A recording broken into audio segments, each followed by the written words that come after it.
TVET. Dan hari ini kita nak bawakan topik tentang TVET, membina potensi diri. Kita ada tetamu kita Encik Muhammad Nur Ismail yang merupakan konsultan dan pemilik Muhammad Nur Inspection. Dan beliau merupakan alumni di IKM Lumut dalam bidang teknologi kimpalan dan fabrikasi logam. Assalamualaikum Encik Muhammad Nur. Waalaikumsalam warahmatullahi wabarakatuh. Okay. Terima kasih sudi bersama kita untuk berkongsi tentang kejayaan dari alumni grad TVET sendiri, yang mana sebenarnya dah lama dah TVET ni di Malaysia. Betul. Tapi saya kira 2-3 tahun kebelakangan ini yang lebih diangkatkan, menonjol. Betul. Diangkatkan potensi pelajar-pelajar di TVET MARA ni. Baik, dan kita macam biasa selalu kita akan bertanyakan kepada tetamu kita. Jadi kita tanyakan kepada Encik Muhammad Nur lah, bagaimana mula-mula kan dia buat keputusan untuk sambung belajar di TVET MARA ni, di IKM. Terima kasih kerana memanggil saya untuk bertemu ramah dalam perkara mengenai TVET MARA. Okey, bagi saya pertamanya pada zaman saya 20 tahun yang lepas tidak ada akronim TVET pada masa itu. Jadi apa yang kami tahu ialah aliran kemahiran digunakan bagi membezakan pengajian kami dengan yang lain. Satu lagi, daripada latar belakang pekerjaan ibu bapa saya, iaitu bapa saya mempunyai kemahiran dalam pembinaan dan ibu saya mempunyai kemahiran dalam kraft tangan. So itu antara faktor yang menyebabkan saya berminat tentang kemahiran ataupun TVET yang dipanggil pada masa sekarang. Dan faktor latar belakang kemiskinan dalam keluarga, maksudnya selepas masa pada saya berusia 18 tahun bapa saya meninggal dunia. Jadi saya menanggung keluarga, menjalankan tugas sebagai tugasan yang ditinggalkan oleh bapa saya. Dan yang terakhir sekali, saya mungkin kurang minat dengan aliran akademik. Pada masa itu pun saya tak ada SPM lah. Jadi kemahiran ataupun TVET ni adalah pilihan saya untuk melangkah lebih maju. Tapi pada masa tu kita tak nampak, sebab pada masa tu maklumat tak seperti sekarang. Banyak, kita boleh Google atau kita boleh search saja.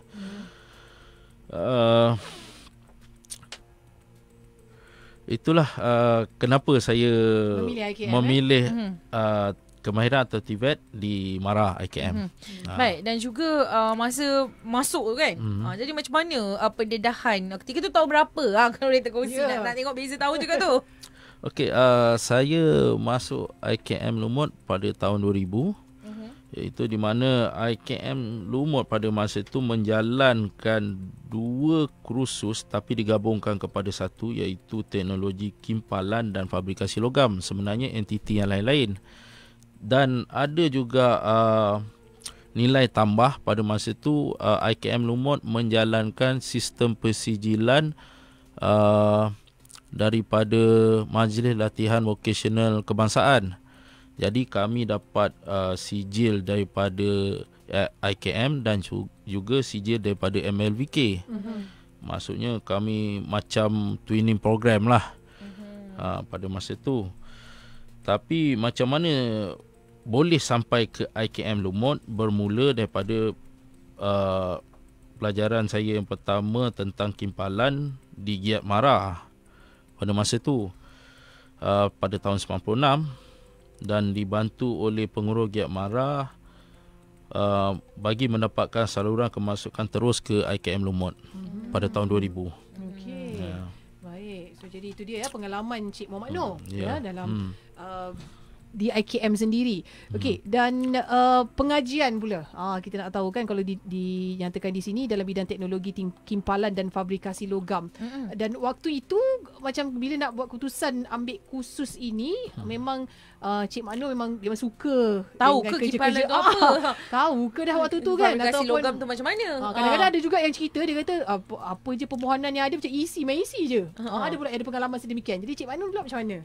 Okey, disebabkan saya telah mengikuti program kimpalan dan fabrikasi logam di Giat MARA Banting pada tahun 1996 dan telah bekerja dan mempunyai pengalaman lebih kurang 2 tahun lebih. Dan saya juga ambil SPM kelas malam sebelum saya dapat peluang menyambung pengajian di IKM Lumut dalam bidang kimpalan dan fabrikasi logam. Jadi saya secara umumnya telah tahu sedikit lanskap kerjaya dalam bidang kimpalan dan fabrikasi. Cuma bila saya sampai di IKM Lumut, saya melihat kimpalan dan fabrikasi logam ni adalah satu peluang ataupun kerjaya yang boleh pergi lebih jauh sekiranya kita dapat mengadaptasi dia punya latihan daripada segi latihan amali 50% dan latihan teori 50% mengikut kehendak spesifikasi ISO, International Standard Organization, dan kita dapat pergi kepada industri yang berkenaan. Baik, okey. So, jadi itulah pengalamannya, maksudnya bekerja dahulu. Saya belajar dulu di Giat Mara, lepas tu baru saya bekerja dan saya masuk ke IKM. Okey, itulah dia punya majoring dia. Itu sampai masuk IKM. Sekarang nak tahu, lepas masuk IKM, macam mana perjalanannya tu? Alhamdulillah, kami semua dapat tamat pada tahun 2001 di IKM setelah setahun setengah. Pada waktu tu umur saya 21 tahun. Saya dapat latihan intensif di CIDB untuk ambil sijil kompeten. Dia dalam sijil GTAW dengan SMAW 6G.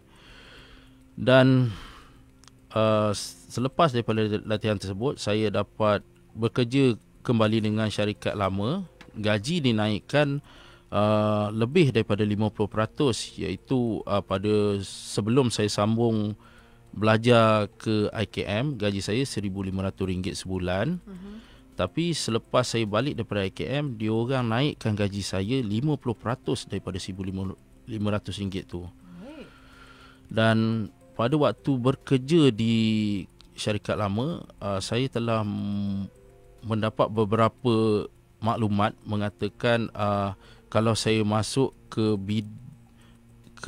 sektor oil and gas adalah lebih baik, sebab apa yang saya belajar ni sebenarnya menjurus ke sana. Jadi saya membuat persediaan untuk melanjutkan pengajian di peringkat diploma sambil bekerja.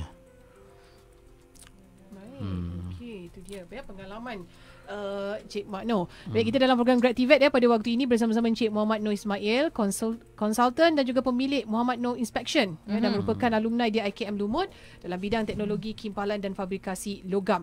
Baik, Cik Muhammad Noh, kita nak tahu pengalaman ketika belajar di IKM, di Giat Mara sendiri, apa yang Cik Mak Noh merasakan ada satu kelebihan apabila sambung belajar di TVET Mara ni? Okey, saya melihat Mara ni ialah daripada segi penubuhannya pun adalah untuk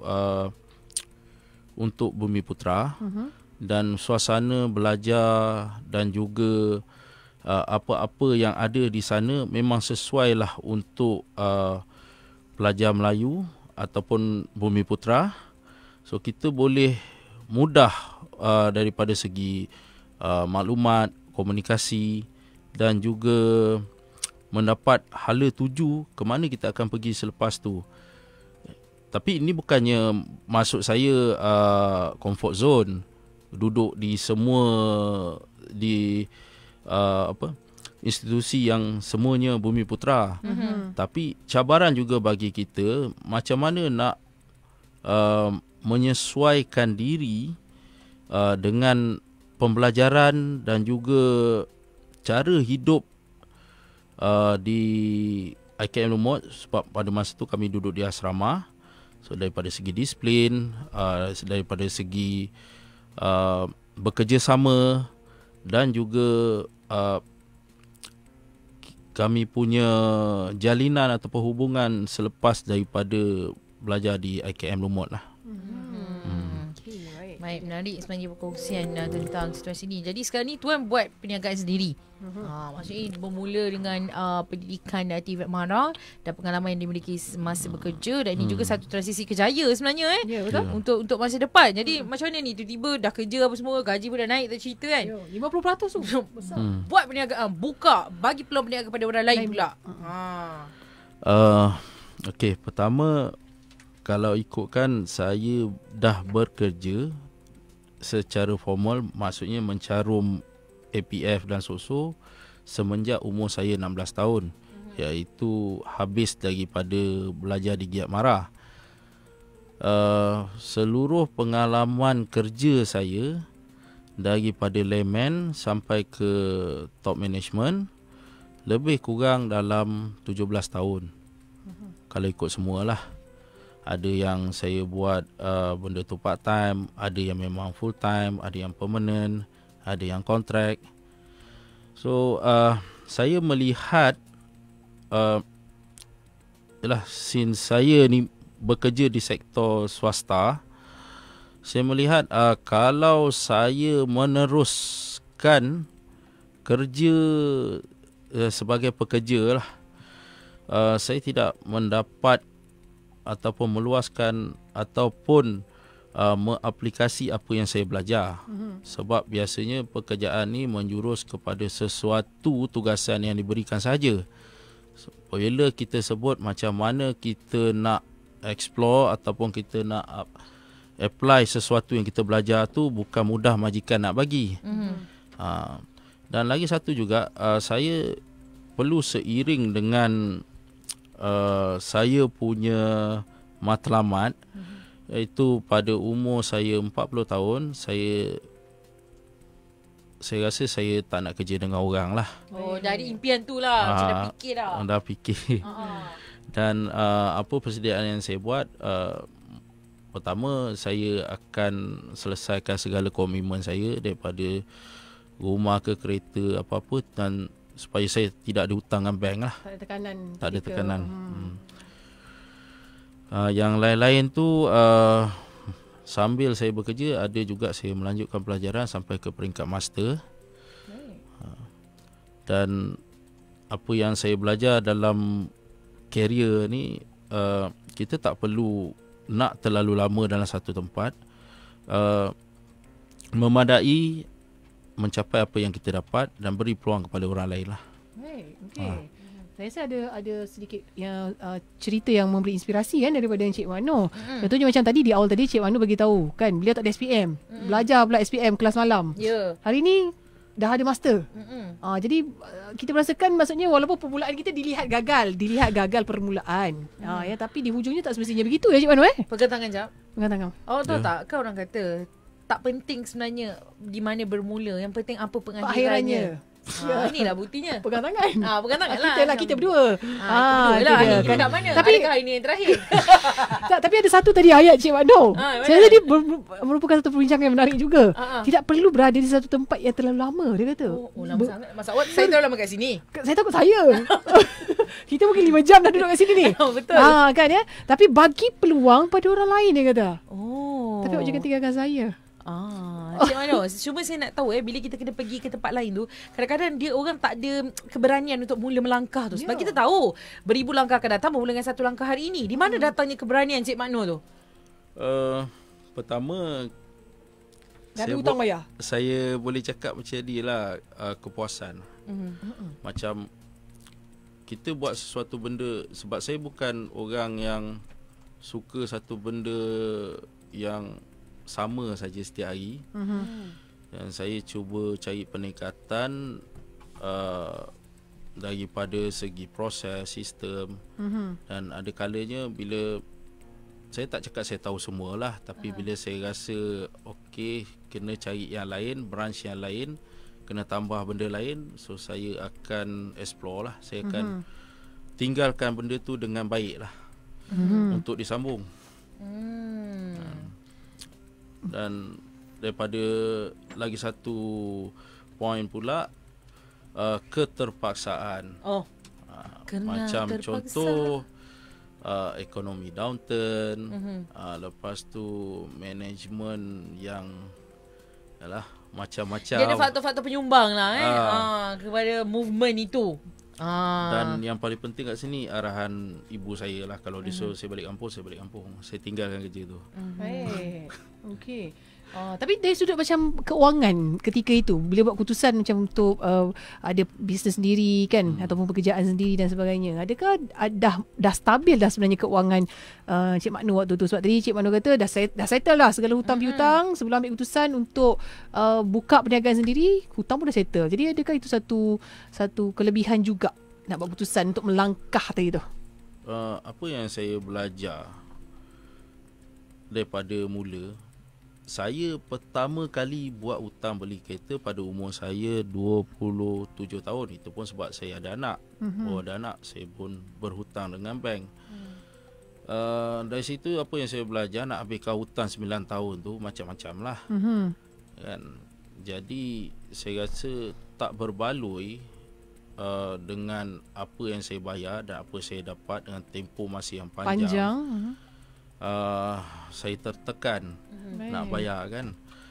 Jadi kat situ saya fikir, kalau saya hutang rumah yang nilainya mungkin 10 atau 20 kali ganda daripada kereta yang saya hutang tu, dia akan menghambat segala-gala impian saya. Maksudnya saya nak sambung belajar ke, saya nak bergaduh dengan bos saya ke, saya nak berhenti kerja ataupun nak cari kerja lain, nak pergi ke tempat yang lebih baik, dia akan menjadi hambatan. Jadi saya tak boleh buat keputusan sebab hutang saya. Baik. Jadi itu adalah benda yang saya fikirkan, dan ramai saya rasa kawan-kawan saya bukan diorang tak berani nak pergi sana sini, tapi bila dia fikirkan komitmen yang dia nak kena bayar lah bulan-bulan. Macam saya free. Saya tak ada masalah. Semua free mind kan free and easy tu bebas masa dan sebagainya. Okey, baik. Dan okey, itu pengalaman Encik Makno sendiri. Dan bagaimana Cik Makno pembelajaran di TVET Mara itu tadi? Sekarang dah ada perniagaan sendiri. Dirasakan ilmu yang Cik Makno dapat daripada TVET Mara, dan hari inilah dia kan, apa ni kalau kita lihat sini, hasilnya pemilik Muhammad Noor Inspection. Ada. Nampak nama sendiri ni dekat syarikat ni. Bukan jalan calang. Jadi bagaimana ilmu tu boleh bawa tu, boleh apply dan, terus dari buka apply kehidupan dan juga dari sudut pengembangan kerjaya tu sendiri. Okey. Kalau ilmu yang kami belajar di IKM Lumut ataupun TVET Mara ni memang sangat membantu daripada permulaan nak cari kerja, nak sambung belajar.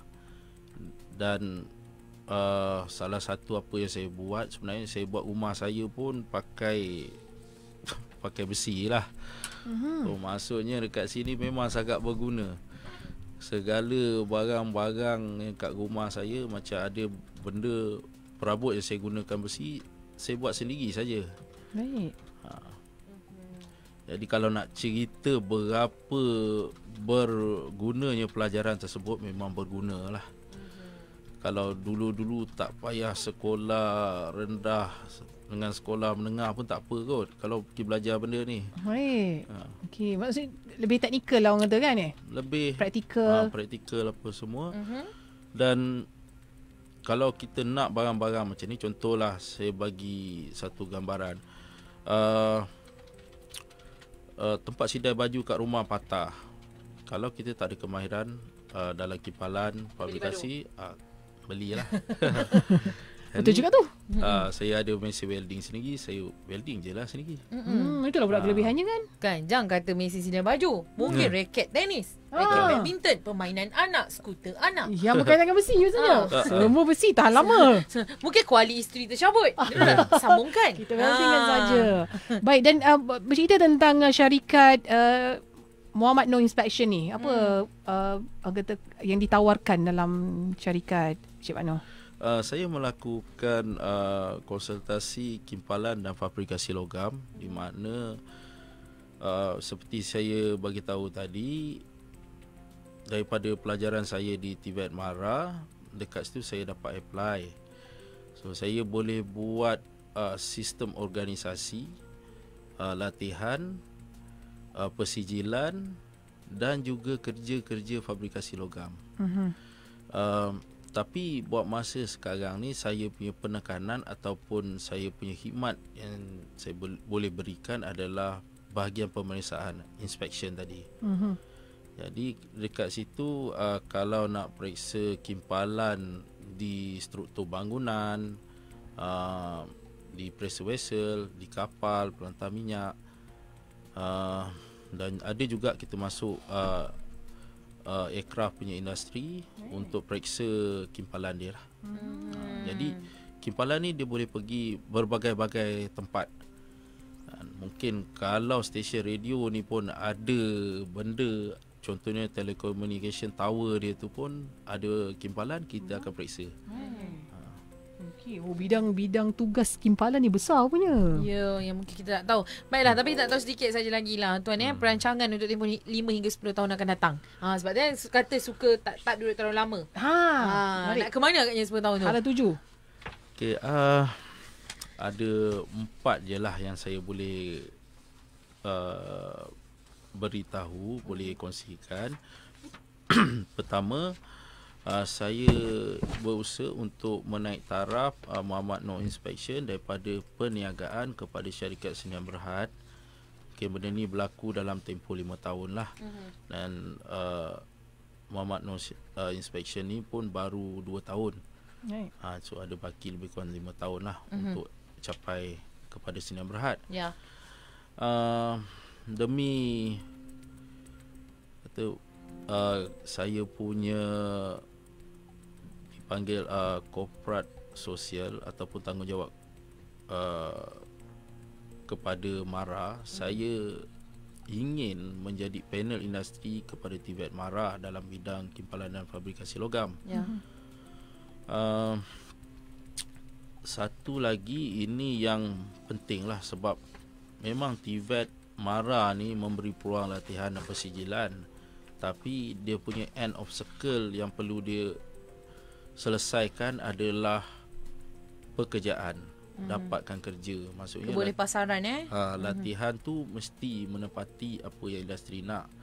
Jadi saya bercadang menubuhkan jaringan pelatih kimpalan dan fabrikasi logam dengan industri domestik dan antarabangsa. Sebab sekarang ni memang ada demand untuk benda macam ni, tetapi budak kita pun tak tahu nak pergi macam mana, dan orang luar pun tak tahu yang kita ada orang yang boleh buat benda ni. So, bukan kata China dengan India saja ada workforce, kita ada workforce yang standard, yang lebih baik daripada diorang. Dan yang keempat, mungkin pada umur saya 50 tahun, itu lebih kurang 10 tahun akan datang, saya rasa kalau saya dah tak involved dengan industri, saya juga akan buat pusat latihan khas untuk persijilan kompeten bagi pelatih dan pekerja dalam bidang kimpalan dan fabrikasi logam.